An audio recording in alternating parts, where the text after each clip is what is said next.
This study, published in 2015, looked at the effectiveness of prescribing just one self-managed single exercise for patients who've been diagnosed with rotator cuff tendinopathy.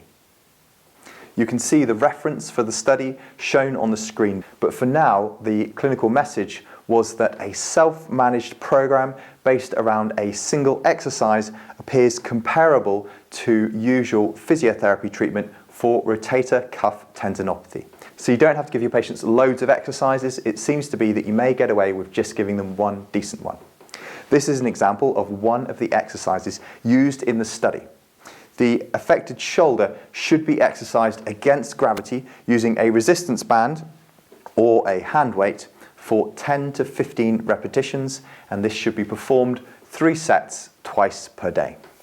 Pain produced during the exercise is acceptable, but it shouldn't worsen when they stop the exercise. If the pain does worsen after the exercise, then alternative movements can be explored, and these may include isometric holds or a different range of motion, such as external rotation. It is suggested that progression should be achieved through either increased load or through using increased repetitions. Okay, so that's the end of the video. Please let us know how you get on. Leave a comment below and check out our shoulder treatment playlist showing on the screen here. Thanks for watching.